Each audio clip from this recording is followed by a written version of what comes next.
Carmen, dit is 'n voorreg om jou hier te hê. Jy's 'n ikoon, mag ek dit maar vir jou sê? Nie regtig nie, ja. Ons het almal groot geword met wenresepte. Hoeveel van hierdie wenresepboeke het jy nou al uitgewerk? Ja, soos Charlene nou gesê het, jy weet 25, maar ek meen tel is ook 'n snaakse manier van doen, want jy weet partykeer het die boekuitgewers getel van die Afrikaanse weergawe is een en die Engels weergawe is 'n ander een en dan maak jy saam, jy weet 'n samestelling en dan tel dit nou sommer ook as een. So daar was nou heel party meer as daai 25, maar ek het toe volstaan by 25 en ek besluit toe 25 klink vir my na 'n goeie nommer. Kom ons als oor huisgenoot. Hoe lank was jy by die huisgenoot? Ek was 32 jaar by huisgenoot, ja. Mis jy dit? Weet jy, in 'n sekere sin ja, maar eintlik in 'n eintlik basies half was dit vir my net so lekker begin gewees, want dit begin voel nou eintlik vir my half, jy weet, ek het nou regtig waar eers spoed opgetel en nou, jy weet, regtig waar begin 'n lekker leef en al sulke dinge. Ek meen ek kon seker gaan aftree as ek wou, maar dit is net nie part en parcel van my leef en my manier van doen nie. So ja, so nou, jy weet, as ek is voltyds aan die gang nog steeds in die koswêreld. Seker mense sê dis 25 jaar te min, maar kom ons praat oor jou wenresepte. Ja. Die proses, jy's 'n kreatiewe persoon en ek kan nie net vir jou nou sê wees kreatief nie. Vertel ons deur daai proses waardeur jy gaan om 'n wenresep te ontwikkel. Wel ja, jy weet, ek meen vir my gaan dit nie daaroor soos ek altyd vir mense sê, ek gaan nooit vir jou 'n klassieke, ek gebruik altyd die voorbeeld van 'n puttanesca sous maak nie, want dit is net nie hoe ek werk nie. Jy weet, ek meen ek sal daai inligting inneem en ek sal dink maar ek wil iets spesifiek half doen en dan sal ek begin om dit bymekaar te sit. So met ander woorde, ek sal 10 of 15 verskillende boeke of verwysings miskien hê waarvan af ek hier 'n ding vat en daar 'n ding van my eie ding doen. En die maklikste manier eintlik basies half is om te werk in verskillende geurprofile en te besluit van waar wil jy hierdie spesifieke gereg en watter geurprofiel wil dit, moet dit 'n Midde-Oosterse een wees, moet dit 'n Oosterse een wees, moet dit 'n jy weet, hoe moet dit eintlik basies aan mekaar gesit wees. En oomblik as jy half daai ding reg het om te weet, maar jy weet dit is die parameters waar volgens jy wil werk, dan kom alles outomaties eintlik by mekaar. Dis nie dat eers dat jy met die eerste probeerslag gaan suksesvol wees nie. Ja. Ek meen ek is permanent besig om 'n ding te ontwikkel en vandag smaak hy so en môre smaak hy heeltemal anders en so gaan hy net aan. Dis 'n moeilike vraag, nee. Wat is die lekkerste deel van jou werk? Weet jy, ek meen, toe ek by huisgenoot was, ek hou daarvan om te skryf, maar die leerwerk was vir my regtig baie lekker. Van waar jy half om te of nie was nie is of om uit niks uit iets te skep en die prentjie te sien. Want jy weet, mense eet heel eers met hulle oë. En ek meen, hulle kan nie, as hulle tydskrif oopgemaak het of as hulle iets op televisie sien, kan hulle nie regtig waar proe dit smaak nie. So jy moet dit in daai foto eintlik basies al vir hulle weergee.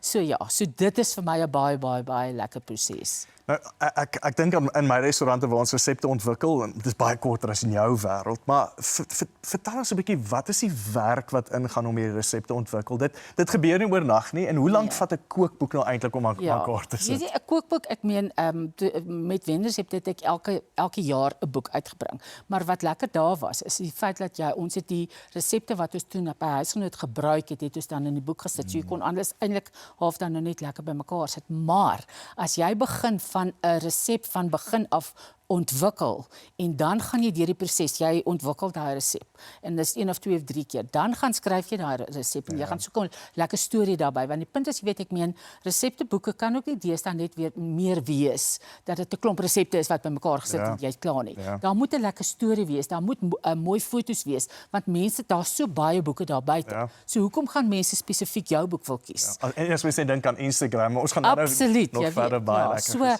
so jy moet iets anders bybring om daai boek 'n wenner te maak as hy daar buite uitgaan. So dan kom jy eers by die feit dat jy jou resepte dan gaan al die foto's gaan stileer en dan begin jy eers met blad uitleg en met al daai dinge. So maklike jaar voordat jy hom kry. Ons is dan nou verder. Carmen, in my wêreld praat ons van 'n star dish of 'n wennergereg. Nou dit klink baie makliker as om net met een op te kom. Hoe kom mens op met so 'n wennergereg? Weet jy, elke week is eintlik half iets anders. Jy weet, dit is, ek hou my oë en my ore op die grond. En ek blaai deur boeke en so dit is eintlik half 'n manier en jy moet weet wat is die nuutste tendense daar buite. Dis wat jy wil vra in 'n wêreld waar ons vegetariërs het, ons het vegans, ons het Ja. mense wat net vleis eet. Hoe kombineer mens al hierdie verskillende versoeke nou in 'n wenresep? Daar raak jy flexitarian. So ja, weet jy, vir my is dit eintlik basies half baie lekker want ek kom uit huis uit waar ons heeldag en aldag vleis geëet het. En toe het ek half al hoe meer begin kyk na plantgebaseerde kosse en sulke dinge. En was dit vir my baie lekker om dit te ontdek. En die oomblik as jy daar begin ingaan, dan ewe skielik gaan daar 'n wêreld van baie geure vir jou oop. Ja. En dan wat ek ook gelukkig mee was, is dat baie vroeg in my loopbaan het ek met Cass Abrams kennis gemaak. En sy het my geleer van speserye en van geure kook en sulke dinge. En op daai manier dink ek kom jy by 'n wenresep uit. Kyk, ek wens ek kan eendag dat jy vir my kook, maar kom ons praat oor jou familie en vriende. As jy nou vir hulle iets kook, as hulle vir jou sê, luister, maak vir ons vanaand ietsie lekker. Wat is die tipe ding wat jy vir hulle sal kook? Ja, omdat ek die hele tyd met kos werk, dink ek val ek terug by my huis, amper half na baie natuurlik en baie eenvoudig kook. Ek meen ons is 'n familie wat elke Saterdag aand sal braai as daar rugby is of enigiets. En dan sal ek nou daarvoor sorg dat daar nou 'n paar heerlike slaaie of bygeregte of sulke tipe van goeders is. Ons is teen die Weskus, so ons eet baie vis. En so ek ag weet jy, ek laat my net nooit, dit moet net nooit 'n ding raak nie, as jy verstaan wat ek verstaan, maar dis jou werk ook. Ja, so ek probeer dit so eenvoudig as moontlik hou, maar dit moet steeds lekker wees. As jy vir my vra, my laaste maaltyd is pap en min, so moenie vir my lag as ek dit vir jou sê nie, maar jou laaste maaltyd wat jy ooit sal wil hê. Wat sal dit wees? Myne is net so amper half, sal ek maar sê, dit klink eintlik so eenvoudig, maar ek is verskriklik lief vir brood. En ek weet ek moet nie so baie brood eet. Dus ek het toe nou eintlik half verlede jaar was ek en my man was ergens op 'n roadtrip geweest in Tolantos in Prins Albert en daar eet ek toe die oggend. Dit is 'n ontbytgereg geweest, half Turkse eiers saam met hierdie suurdeegbroodjie. En toe het ek dit gaan ontwikkel by my huis en met amasie het ek sommer 'n handkaas gemaak met kruie en al sulke goeders. Maar soms is die heel lekkerste kos die eenvoudigste kos, definitief. Carmen, hulle hou my gewoonlik net in die kombuis, so ek is so 'n bietjie ongemaklik hier, maar ons gaan lekker gesels asof ons op die sitkamerbank sit. Ja. Nou dit het begin met 'n kookboek. Lekker en goed. Waar het die idee vir 'n televisieprogram gekom? Maar ja, laat ek dit so vir jou stel, ek meen my hele lewe lank, veral selfs tydens huisgenoot, het ek altyd gedink ek wil graag lekker kos maak, maar dit moet ook heilsaam wees. Ja. En toe ek nou klaar maak by huisgenoot, toe ek besluit nou is die tyd reg om daai boek bymekaar te sit. En toe het ek gegaan en ek het die produksiehuis genader en gesê maar ek sit met hierdie konsep van kos wat moet lekker wees, maar dit moet ook vir jou goed wees. Ja. En ja, daar het toe nou begin. Die groot ding was om borge te kry vir so 'n televisieprogram. Ja, dis altyd die uitdaging en ek dink mense gee altyd 'n resep, maar mense wil gewoonlik eintlik maar sien hoe jy dit self ook doen. Nou, jy het al saam met baie bekendes of heelwat bekendes gekook. Ek wil nou hulle aflees hier. Hannes van Wyk, Mila Gaai, Dani van Spoegwolf, Rolanda Marie. Het jy by hulle ook geleer? Want ja, weet jy, dit was hier seisoen 2 spesifiek was fantastiese gaste geweest. Nou die hele ding van lekker en goed is dat ek wil nie daar vir mense geleer het luister maar so maak jy nou die perfekte steakgaar of enigiets van die aard. Vir my het dit gegaan daaroor dit moet fun wees. Dit moet lekker wees in die kombuis. En daarom was dit vir my so lekker geweest byvoorbeeld toe ons saam met Hannes kook, is dat ons het regtig waar meeste van die tyd so lekker gelag. Ek dink, jy weet ek ben nou oomblik toe Hannes staan en hy sê maar die beet wat ek nou hier besig is om te sny, lyk soos 'n faksmasjien waar die beete uitkom, jy weet. Toe lag hy so ver, toe moet ons alles eers so stop en toe gaan ons aan. So daar was sulke wonderlike oomblikke om saam met elkeen gewees wat vir my fantasties was en wat ek by hulle geleer het. Spesifiek ook, jy weet, oor die professionaliteit waarmee hulle omgaan op televisie. Ja, natuurlik. En ek dink mense, jy sal nou met my saamstem, mense voel altyd geïntimideerd met ons as chefs. Maar hulle besef nie ons skryf weer ander tips en triks van hulle en mense leer ook van daai mense. Nou ek weet iets wat vir my baie belangrik is afronding. Nou en die dek van 'n tafel en opdiening. Hoe voel jy daaroor? Absoluut. Jy weet, omdat ek uit 'n stileringsagtergrond kom, is daai soos ek sê mense eet met hulle oë is baie belangrik. Nou by Lekker en Goed op die televisie was ek in die bevoordeelde posisie om Herman Lensing van Sarie. Hy het vir my was agter die skerms. Met ander woorde hy het daar kom buis mooi gemaak, hy het gesorg dat daai kos so wonderlik lyk. gebruik en al sulke dinge. So ek hoef net te gefokus het op daai resepte dat hulle reg werk en al sulke dinge. En soos wat ek sê, jy weet, ek meen as jy 'n fantastiese span mense saam met jou het, dan hoekom gaan jy nou eintlik basies half, jy weet, kommer oor enigiets. Dit is wat lekker was. Ja, dan laat die eindprentjie net mooi lyk. Nou mooi kleure en verskillende teksture is ook baie belangrik op 'n bord. Nou ek weet ek hou daarvan om soos mense soos jy en soos ek sê, ek is 'n groot fan, kan ek 'n Engelse woord gebruik. Deel 'n bietjie van daai geheime met ons. Ja, weet jy, ek meen kyk, net soos wat met mode is daar by kos baie definitiewe tendense. En die hele tendens op hierdie stadium is eintlik dat kos moet mooi wees, maar dit moet ook natuurlik wees. So ons het weggedoen met daai verskriklike oordadige manier van moet allerlei blommetjies en vrilletjies en sousietjies en skuimpies en al sulke tipe van goeders. Nou is kos. En dit is wat mense wil sien en hulle wil half kan voel, maar ek wil dit wat daar op die bord is wil ek kan eet. So vir my is dit baie lekker om te half te kan sê, jy weet, maar daai eenvoud wat terug is. En 'n belangrike ding natuurlik is dit waarop jy jou kos opdien. Moenie skree teen jou kos nie. So met ander woorde, jy gaan nie sommer 'n mooi bruin gebrande stuk steak op 'n bruin bord voorsit nie, want die twee gaan so met mekaar skree dat nie een gaan eintlik basies half die hero wees nie. So kos moet die hero bly. En dis wat dit vir my nou so lekker maak op hierdie stadium. En ek sê altyd mense moet speel met kleure as dit kom by kos. Nou Carmen, kyk, ek sal die hele dag hier met jou sit en gesels, maar dit is my lekker want ek sê altyd mense dink dieselfde as dit kom by kos. En ons kan dalk nou nie sing nie, maar ons kan verseker prentjies op bord of ons kan nie verf nie, maar ons kan prentjies op 'n bord. Carmen, dit was regtig 'n voorreg om met jou te gesels. Ek moet terugkom in die kombuis. Nee, dit was my net so lekker, moet ek jou kom help. Asseblief, niemand wil my ooit help, sal jy my kom help? Dankie dat jy saam met my gekuier het. Uiteindelik is dit my beurt met Carmen Niehaus. Ek moes ook maar lank wag, maar agter ons kom ook in die kraal. Jy kom van Citrusdal af, né? So daai David Kramer sang is eintlik vir jou geskryf oor die meisie van Citrusdal. O, ja. Vertel vir my van jou grootwordjare, want dit was plaas en kuier en kos maak, kom ek agter. 'n Groot rol. Ja, weet jy, ek meen eintlik dink ek die plaasdeel was eintlik al die grootste, want ek dink ons was meer buite as wat ons binne was. En dit was net absoluut heerlik. So my paale, jy weet, hulle was so 3 broers wat langs mekaar gebly het. Ons was hierdie groot familie en ons het net absoluut net, jy weet, ek meen ons neefies en ons niggies, ons was mekaar se beste pelle. En ons het hierdie heerlike speeltye en sulke tipe van goeders gehad. Uiteraard moes jy koshuis toe gaan. Dit was die baie deel daarvan. So ons het nou maar op 'n maandagooggend gegaan en dan hier van Woensdag af het ons nie meer begin, dan het ons op eet in die koshuis en dan het die koshuishoof gesê op 'n stadium gaan julle miskien tog wel eet, maar dan weet ons, jy weet, Vrydagmiddag as ons by die huis kom, dan het my ma nou plaasbrood gebak en daar's karringmelk, pudding en al sulke dinge. So plaas was vir ons alles. Maar hoorie, vir hierdie pragtige loopbaan wat jy nou gebou het in die kosbedryf, jy het vreeslik geskitter in die kombuis as 'n kind, kom ek agter. Nee. Nee, kyk, my ma, sy het haar ding gedoen in die kombuis, maar sy was meer, sy was 'n leser en sy was 'n syferkundige en sulke dinge. En so het ons eintlik, ek en my tweelingsussie, my maat BCom geswat. Toe het sy besluit, maar ons twee moet ook nou maar daai rigting gaan. En soos ons tweeetjies toe nou universiteit te Stellenbosch en daar gaan sit en so die 3de week in die ekonomieklas. Toe besef ek, maar kyk, ek gaan nie hierdie ding gedoen kry nie.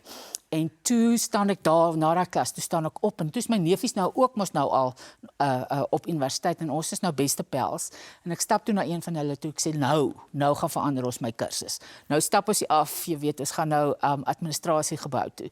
Nou sê vir my, Carmen, jy kan nou 2 goeders doen. Jy kan nou of gaan landbou swat of jy moet nou maar gaan huishoudkunde swat. En toe besluit ek nou maar ek sal die huishoudkunde 1 doen, ja. Staan eerder in die kombuis as wat jy in 'n veld staan en kyk na goed wat moet groei.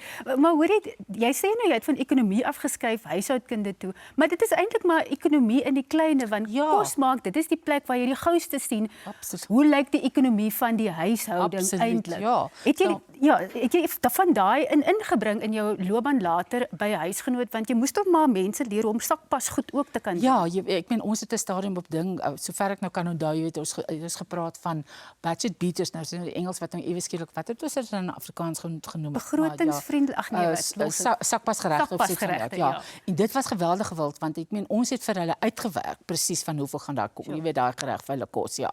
En dit was ek het tot 'n boek ook daarvan uitgebring, ja. Maar hoe het jy by huisgenoot beland in die eerste plek? Toe nou van universiteit af? Ja, universiteit het ek toe nou eers 'n bietjie gaan eers na die ou departement van nasionale opvoeding. En daar moes ek toe nou gaan klasse gee en sulke tipe van dinge. Nou jy weet, ek meen deel van 'n huishoudkunde kursus is nie net kos nie. Dit behels naaldwerk en hekel en al sulke goedes ook. Ek sou fout. En toe is ek nou daar, my maat gesê, hy gaan daar my kind, die kosdeel is alright, maar daai naaldwerk gedeelte, hoe gaan jy dit nou doen? So sy was doodbenou vir my pad. Toe kom ek nou by nasionale opvoeding en hier moet ek nog gaan klas gee. En die heel eerste ding wat hulle vir my sê wat ek moet gaan doen is ek moet vir mense 'n hekelklas gaan gee. Ek sê nog nooit in my lewe het ek 'n hekelklas aangebied nie, maar in elk geval op daai stadium toe bly ek by my skoonsussie. Ja. En sy leer dan vir my, okay, kom ons sit nou die steke op en dan hekel jy, dan gaan gietjie klas. En dan is ons nog nie klaar nie. Het die wol ooit reguit gebly, want die goed, ek kan dit net... Ek kan vandag nou glad nie meer hekel, maar ek vandag 'n gietjie klas, dan kom ek agter, maar ons is nou nog nie klaar, en hy sê, ek luister, julle kan nou maar verder by die huis gaan oefen, want dan weet ek nou nie verder, en dan die volgende dag, dan leer sy nou vir my bietjie verder, dan gaan gee ek weer die klas. Maar gelukkig was dit 3 maande, en toe het ek by 'n fabriek gaan produkontwikkeling doen, en toe het ek 'n advertensie gesien, weer by die huishoudkunde departement, om daar te gaan werk, en toe het ek daar toe nou bietjie gedoseer en sulke dinge. En toe sien ek toevallig die advertensie vir 'n assistent kosredakteur op daai stadium by huisgenoot. En toe het ek aansoek gedoen. Nie baie mense kan sê dat hulle nie net by huisgenoot so lank loopbaan gehad het nie, maar op 'n stadium was Pieter Veldsmann ook jou buurman of was hy jou mentor? Hy was seker maar altyd vir jou. Man, weet jy wat is ons is op die 22ste vloer van die Media 24 gebou en toe ek nou daar instap in huisgenoot se toetskombuis, toe kom ek agter maar Sarie se toetskombuis sit net langs aan en hier sit hierdie Pieter. En weet jy, hy het my regtig was onder sy vlerk geneem en gehelp en ek het verskriklik baie by hom geleer. Dit was wonderlik geweest, ja. Jou hoogtepunt in die tyd by huisgenoot. Kyk, huisgenoot op sigself was sekerlik 'n groot hoogtepunt. Jy weet, so baie mense bereik die hele Suid-Afrika het jou geken. Want almal ken daai wenresepte. Maar jou hoogtepunt by huisgenoot, wat is die ding wat jy gevoel het, ek het regtig hier 'n groot bydrae gemaak in huishoudings in? Man, weet jy wat, dit is weer eens en dit kom dan nou, loop dan nou maar deur tot by lekker en goed waar ek dan nou vandag is dat ek eintlik basies half dink ek, hoop ek, vir mense geleer het is om lekker kos te maak. Ek kan ook vir jou heilsaam wees en goed wees.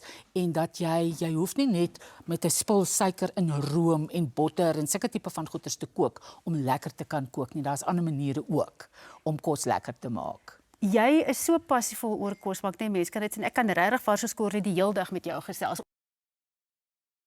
Ek gesels verder met Carmen Niehaus en nou gaan ons tee praat. Nie soos Leon soms doen tee praat, maar oor regte tee praat. Julle rooibos tee handelsmerk. Hoe spreek mense dit uit? Is dit Carmen? Nee, dis Carmen. Carmen. Ja, Carmen. Ja, die streepie gooi mense partytjie bietjie uit, maar ja, dis Carmen, ja. Waar kom hierdie besigheid vandaan? Hoe het dit begin? Ja. Wie se idee was dit? Weet jy wat is toe kyk destyds was daar mos rade vir alles gewees in landbou. So daar was 'n vleisraad en daar was 'n rooibos-tee-raad en daar was 'n koringraad en 'n sitrusraad en alles. En toe het die goed mos toe nou tot 'n einde gekom. En toe sit my sussie hulle op daai stadium my tweelingsussie sit hulle met 'n en my boeties toe nou ook met 'n klomp rooibos-tee in hulle store en weet jy wat ek kan toe daarmee nie. Toe sê sy maar sy gaan dit probeer bemark.